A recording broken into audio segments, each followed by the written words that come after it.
Okay, so this is a lab of how many moles, and you should have your paper.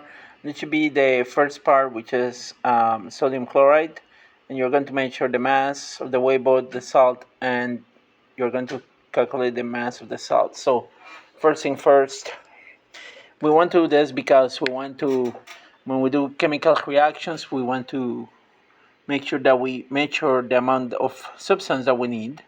So, we use chemical reactions and chemical equations are written in terms of moles. So those moles, we can convert them to grams, and grams is a measure, or the mass is a measure that we can actually do, so that way we know how much we need to complete a chemical reaction.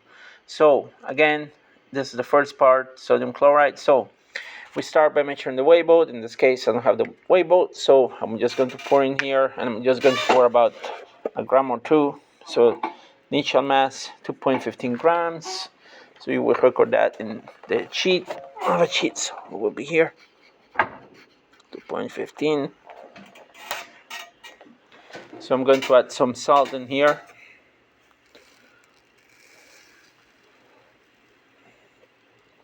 I'm going to stop there. I don't need a lot. So my final mass is 6.40. So I put it in here, 6.40. So now to calculate the mass of salt, you will subtract the mass of the wayboat, so 6.40 minus 2.15. To do that, complete the table. We'll move to the next, to part 2, which is the mass of water.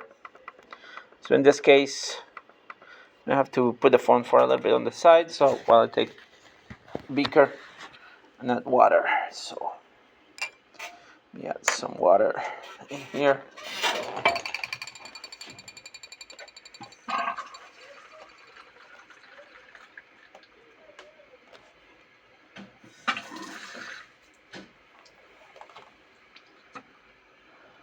Okay. All right. So this is part 2. So we start with beaker. We put in the scale. So 50.68. We add some water. Tap water.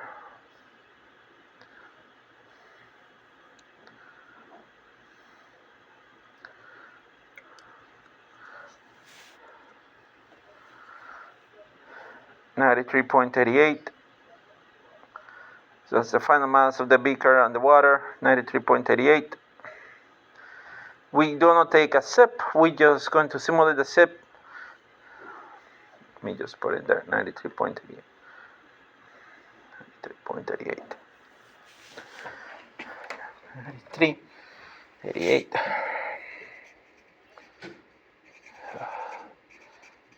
3.38. So we says to take a sip. We cannot take the sip because we're in the lab, so we're going to simulate the sip by just discarding a little bit of water. And now we're going to reweight this. So now we have 81.15. So 81.15. So now we can find by difference, we can find how much water was removed from the beaker. And with that, we can calculate then the moles of water. So to find the amount of water that was removed, we use the initial mass minus the final mass. That's how much water was dumped or sip away. All right, moving on to the next part. The next part, it says to use a chalk or crayon white. We're not doing that, so you don't need to do that part. And then we move to the reaction of baking soda and vinegar. So you have your chart like this. Sorry. That's your chart. We're going to fill it out. So let's do that quickly. So yeah. So I'm just going to take the mass of the flask. So here's the little flask. The mass of the flask is 94.82 grams. 94.82 grams. Now I'm going to add some baking soda to the flask. So let me put this on the side so I can add the baking soda quickly in there.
So I finished adding the baking soda. So with the baking soda, the weight is 101.35. So you can see the baking soda in there, 101.35. I'm going to write that in here, 101.35. That gives me by difference, I can calculate how much the mass of baking soda was used. So you can do that calculation. So subtract 101.35, you subtract 94. And now I'm going to add a volume of acetic acid or vinegar. I already have it measured in here. So when you read the graduated cylinder, make sure that you're looking at the meniscus, so put it flat in a surface. And what you're going to do is you're going to go eye level and you're going to identify the meniscus. And here I have about 12 milliliters. Yeah, 11, 12, 15. Yeah, about 12 milliliters of acetic acid or vinegar. And I'm going to add that. I'm going to write the milliliters amount. This is not milligrams, this is milliliters. So 12 milliliters. So I'm going to add that into the flask and I'm going to measure the mass. You can see the reaction, you can see the fizziness, so there's some mass that is going to be lost. I'm going to monitor how much mass do I lost in the final mass of the product pretty much. So let me stir this a little bit.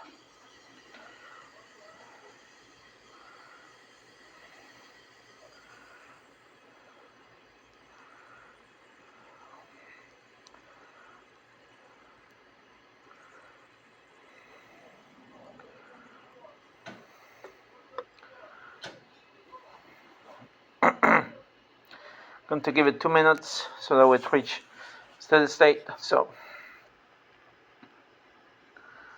look at the mass.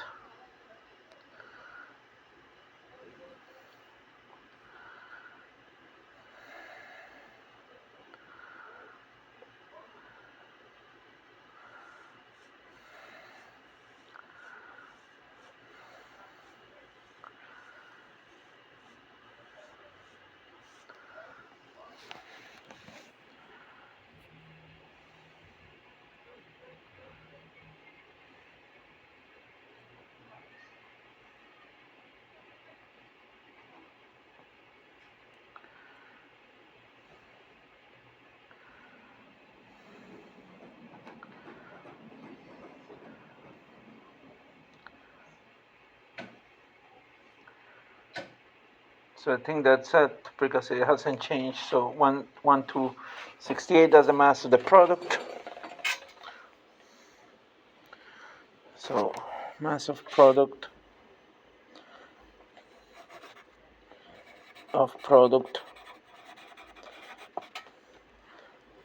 is 12.68 grams. And now with that, you can calculate how much was the mass lost. You will do the calculations on the lab sheet, and you will determine how much was the mass lost. And with that, I'll let you to find those things. So you have any questions, just let me know. But yeah, this is the data that you need. This is the final mass of the product after reacting, and that's what you will write in that little section. You have to calculate the other stuff by doing some math, and I believe you can do so. So go ahead and do that and complete the lab.